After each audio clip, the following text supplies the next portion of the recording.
President Trump getting a trade deal done, checking one more item off his campaign promise to-do list. But in The Fifth Risk, a new book by Michael Lewis, the best-selling author, makes the case that since taking office, the president has not focused enough on staffing or managing various branches of federal government, thus leaving the country and the world more vulnerable to unforeseen risks. And risk in all its forms is what Michael writes about a lot of the time. Very familiar with it on Wall Street trading floors, the big banks, you name it. He's seen what happens. Michael, good to see you again. And I didn't think anybody could make the corridors of the Commerce Department or the Agriculture Department seem narratively interesting, but you have succeeded in doing so. Let me start by pointing out you're not a fan of President Trump. We'll get to that in a minute. But what you are a fan of is the idea that government is not all bad and that there are actually lots of good things it does and lots of good people doing good, important work in government. Explain why you feel that way. I think if you could moneyball our society and invest in the undervalued asset from the society's point of view, I think the federal workforce would be the first place you would go. It's been abused and denigrated and for 30 years now. And the position of those people are in is horrific. I mean, it's all downside. They don't make any money. They can only do wrong. Anything they do great, nobody notices. But I tell you, what I did is I went and got the briefings from the Federal Civil Service that the Trump administration never bothered to get. And I thought I was going to kind of learn about the government, and in the bargain, I learned about these people who were there. And what interests me about them the most is just how committed and mission-driven they were. I mean, there's a real passion in that workforce still, and they aren't lazy and they aren't dumb. They are where they are for a reason. The people in the Weather Service are in the Weather Service because they care a lot about the weather and they know a lot about the weather.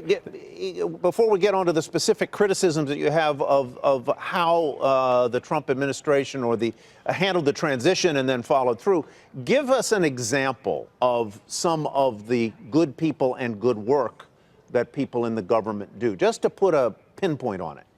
All right, well, I mean, the first thing I encounter is the people who are maintaining the nuclear arsenal, physicists at national laboratories. But there wasn't one who stood out. Let's pick one, and it's a curious one. Department of Agriculture. There was a fellow who is featured, walks into my pages, named Kevin Concannon. I walked into the Department of Agriculture, spends $164 billion a year. I said, who controls most of the money?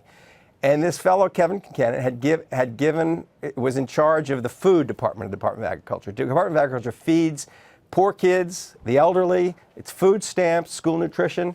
He had managed essentially $1 trillion in federal benefits over 8 years, and no one knew his name.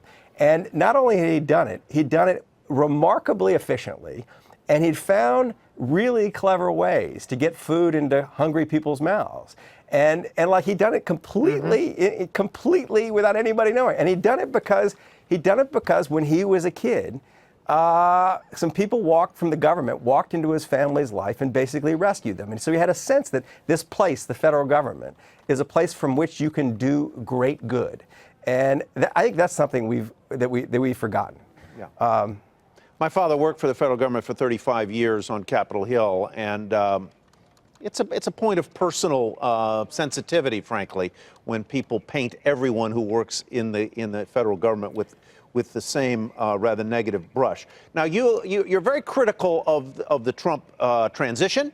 You're critical of what has happened since the transition in some agencies where you think they have been denuded of the top staff, either for political reasons or ideological reasons.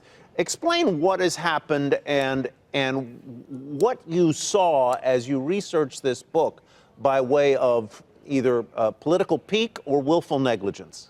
So it's more managerial negligence than it is ideological purpose. It is.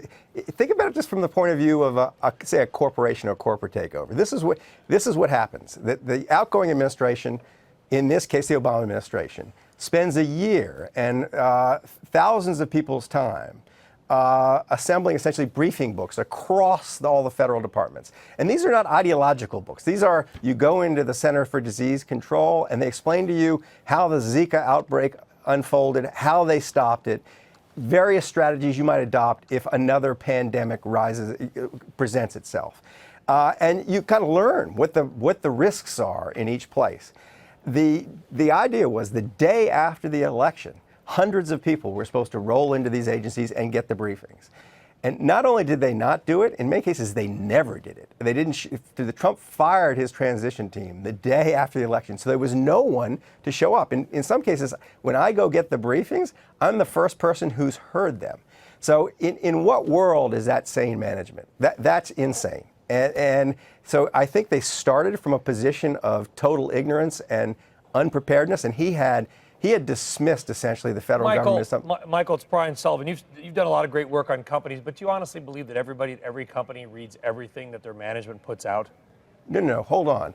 If you're buying a new company and you don't know what you're buying, and there are people there who will explain what you bought, and you don't show up to hear the explanation, I mean, that's crazy.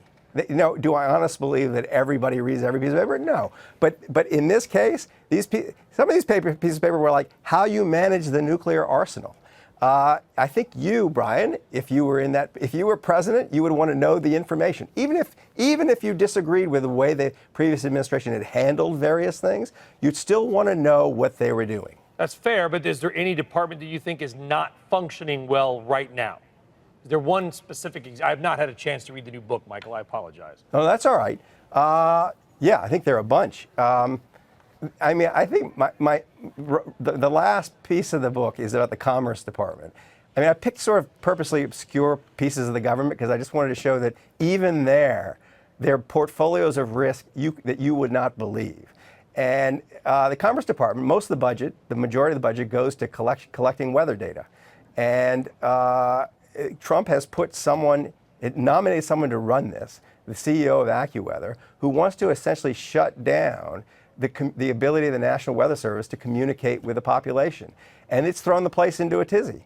So I think, having said that, I would also say this, that in the short term, the permanent civil service can step in for a bit and run the place. But right now, what's happened is an absence of leadership. Half the top 700 positions in the administration are unfilled. 20% of the top 6,000 senior civil servants resigned in the first year. I mean, it's a problem. One more thing, right. You were saying, you introduced earlier that I was in favor of bigger government. It's not so much that, it's just more vibrant. I mean, there are 5 times more people working for the government who are over the age of 60 than are under the age of 30. I mean, we've got this aging infrastructure that's got a collected rust over the decades, and this guy's walked in with a sledgehammer. And I think that we're going to discover that this enterprise is more important than we all knew.